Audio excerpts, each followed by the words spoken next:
आज के वीडियो में हम ये देखेंगे कि ब्लॉक फॉर्मेटिंग टैग्स क्या रहता है और ये जो ब्लॉक फॉर्मेटिंग टैग्स है इसके अंदर कौन से टैग्स आते हैं और ये जो टैग है इनका प्रैक्टिकल एग्जांपल लेके भी हम देखेंगे कि कैसे इन्हें यूज़ हमें करना है। तो सबसे पहला जो टैग आता है ब्लॉक फॉर्मेटिंग में वो है पी टैग। अभी ब्लॉक फॉर्मेटिंग मतलब बेसिकली कलेक्शन ऑफ जो टेक्स्ट है उसको अगर फॉर्मेट करना है तो उसके लिए क्या यूज़ करेंगे आप, ये जो ब्लॉक फॉर्मेटिंग टैग्स है वो यूज़ करेंगे। जैसे पैराग्राफ बनाना आपको किसी को तो पी टैग यूज़ कर सकते हैं।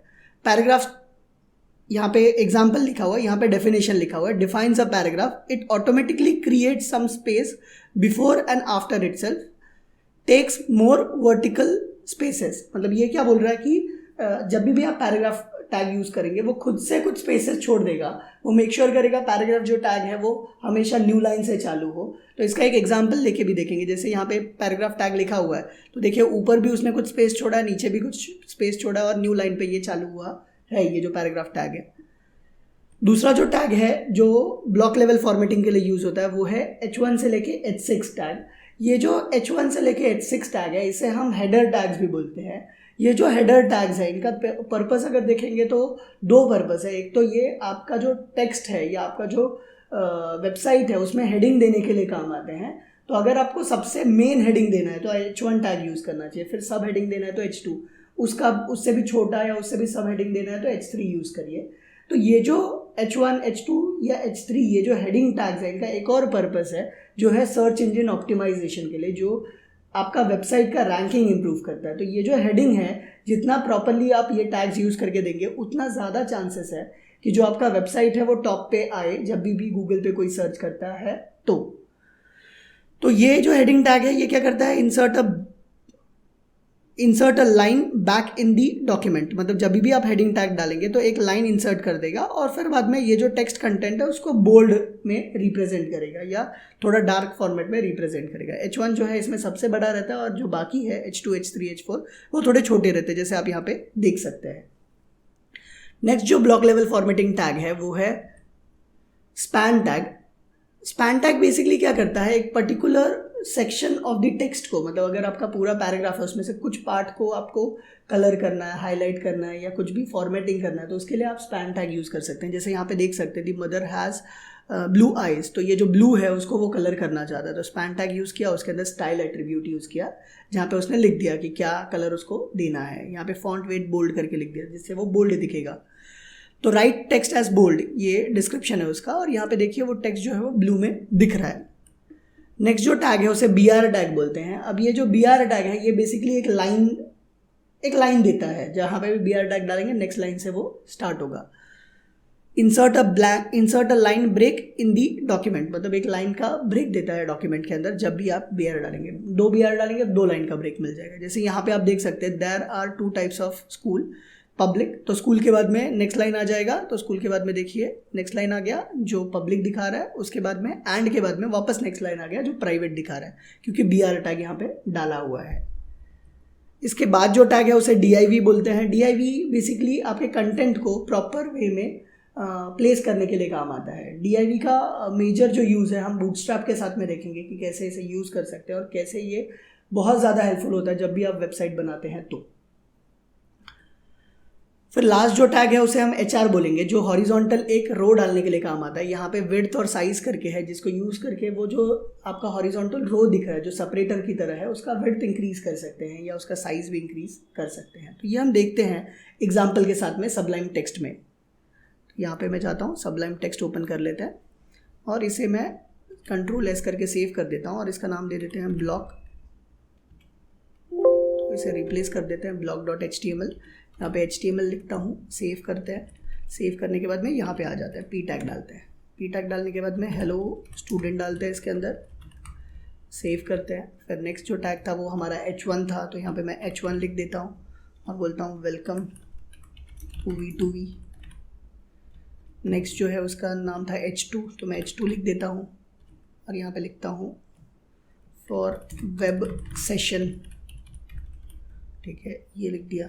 अब देखते हैं ये दिखता कैसे है, ये जो H1, H2 और P डाला हमने वो दिखता कैसे। अभी ये जो H1 है यहाँ पे क्लोज नहीं हुआ तो क्लोज आपको डालना प्रॉपर्ली ज़रूरी है।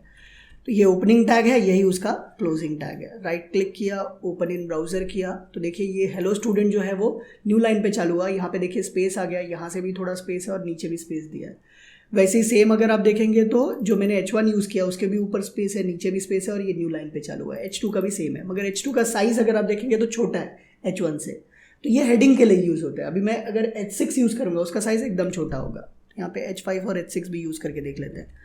यहाँ पे गया मैं और इसको Ctrl+V किया, यहाँ पे H5 डाल देता हूँ मैं और यहाँ पे H6 डाल देते हैं। सेम मुझे क्लोजिंग में भी डालना पड़ेगा H5 और H6। H2 और H3 भी आप यूज़ कर सकते हैं, जिससे आपको साइज़ में डिफरेंस दिखेगा। तो इनका जो साइज़ रहेगा वो थोड़ा और बड़ा रहेगा ये H6 और H5 से। तो देखिए इनका साइज़ एकदम ज़्यादा छोटा है। तो ये जो H1 से H6 टैग है ये बेसिकली हेडिंग देने के लिए काम आते हैं। तो जितना ज़्यादा प्रॉपर्ली आप हेडिंग देंगे आपके वेबसाइट के अंदर, उतना ज़्यादा चांसेस है कि SEO में जो आपका रैंकिंग है आपके पेज का वो इम्प्रूव हो। इसके बाद में नेक्स्ट जो टैग था वो है BR टैग। अभी BR टैग यहाँ पे नहीं यूज़ करते, पहले स्पैन टैग यूज़ कर लेते हैं। स्पैन करके था, तो यहाँ पे मैं Ctrl+Z करता हूँ और स्पैन टैग डालते हैं। मैं लिखता हूँ हेलो स्टूडेंट डालता हूँ, student hope you are doing well लिखते हैं, hope you all are doing well. ये जो वेल है इसको मुझे कलर करना है, तो मैं यहाँ पे क्या कर दूँगा, स्पैन टैग लिख दूँगा। ये जो स्पैन टैग है इसकी को मैं यहाँ पे लिखता हूँ और यहाँ पे क्लोज कर देता हूँ। स्पैन टैग बेसिकली क्या करता है कि आपका किसी भी पर्टिकुलर टेक्स्ट को अगर आपको फॉर्मेटिंग करना है या स्टाइलिंग करना है या उसको इम्प्रूव करना है उसका स्टाइलिंग, तो स्पैन टैग आप यूज़ कर सकते हैं। उसके अंदर एक एट्रीब्यूट है स्टाइल नाम का, जिसके अंदर आप डाल सकते हैं कि इसका कलर क्या होना चाहिए, फिर इसका जो फॉन्ट है वो क्या होना चाहिए। तो कलर लिखा मैंने और यहाँ पे लिख दिया रेड। फिर मैंने लिख दिया यहाँ पे फॉन्ट साइज़ या फॉन्ट वेट लिख दिया और लिख दिया बोल्ड। तो यहाँ पे बोल्ड लिख दिया मैंने, ठीक है।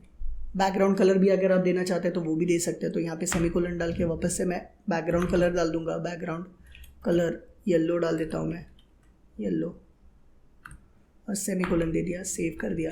तो ये सेव करने के बाद में यहाँ पे रिफ़्रेश मारते हैं और देखते क्या हो गया। तो देखिए ये बाकी जो चीज़ है वो एज इट इज़ आ गया, मगर जो स्पैन में लिखा था उसका कलर येलो हो गया। उसका जो ये है लुक एंड फील वो बोल्ड हो गया और बैकग्राउंड जो है वो येलो हो गया, क्योंकि हमने ये स्टाइलिंग में डाला है स्पैन टैग यूज़ करके। तो स्पैन आप इस तरीके से यूज़ कर सकते हैं। किसी पैराग्राफ के अंदर कोई एक टेक्स्ट है जिसे हाईलाइट करना है, कलर चेंज करना है, कुछ भी करना है, तो स्पैन टैग आप उसके अंदर यूज़ कर सकते हैं। इसके बाद नेक्स्ट जो चीज़ था वो था HR करके। तो मैं यहाँ पे HR डालता हूँ, हॉरिजॉन्टल रो। यहाँ पे जाते रिफ्रेश मारते हैं तो देखिए हॉरिजॉन्टल रो डालने के बाद में ऑटोमेटिकली यहाँ पे एक लाइन आ गया। तो ये जो लाइन आया है इसके अंदर मैं विड्थ डालता हूँ। तो विड्थ इक्वल्स टू मैं डाल देता हूँ 30%, ठीक है। सेव कर दिया मैंने, Ctrl+R दबाया। तो देखिए 30% मतलब पूरा जो विड्थ है उसका 30% उसने लिया। फिर अगर मैं यहाँ पे साइज़ डालता हूँ तो साइज़ भी वो ले लेगा, जैसा मैं डालूँगा 5 डालता हूँ तो 5 पिक्सल का साइज़ लेगा और उसका विड्थ वैसा करेगा। तो इस तरीके से आप क्या कर सकते हैं, HR टैग जो है वो भी यूज़ करके देख सकते हैं। तो अब देखते हैं कि कौन से टैग हमारे बचे हुए हैं। जो हमने देखा यहाँ पे जो DIV टैग है वो बचा हुआ है, बाकी सब हमने कवर कर लिया। तो DIV टैग भी देखते हैं कि कैसे यूज़ कर सकते हैं। तो यहाँ पे मैं आता हूँ, यहाँ पे मैं DIV डालता हूँ, एक DIV डालता हूँ और दूसरा भी DIV यहाँ पे डालता हूँ। DIV बेसिकली क्या करता है, आपका जो पेज है उसको डिवाइड करता है अलग अलग कंटेंट के लिए। तो यहाँ पे अलाइन लेफ़्ट कर देता हूँ और इसको अलाइन में सेंटर कर देता हूँ, इक्वल्स टू सेंटर। और DIV भी मेक श्योर करेगा कि जो आपका कंटेंट चालू हो वो नए लाइन से ही चालू हो। सेंटर डाल दिया, सेव कर दिया। यहाँ पे मैंने कुछ तो लिख दिया है, हेलो मैंने लिख दिया है ब्लॉक फॉर्मेटिंग टैग्स, ठीक है, ये लिख दिया मैंने। सेव किया, सेव करने के बाद मैं राइट क्लिक किया, ओपन इन ब्राउज़र किया। तो देखिए ये जो ब्लॉक फॉर्मेटिंग टैग है ये देखिए कहाँ पे आ गया, ये सेंटर में आ गया, क्योंकि मैंने जो ये लिखा था वो सेंटर लिखा था। और ये जो हेलो आ गया वो लेफ्ट में आ गया, क्योंकि मैंने 2 DIV यूज़ किया, एक का लाइन मैंने लेफ्ट लिखा है और एक का लाइन मैंने सेंटर लिखा है।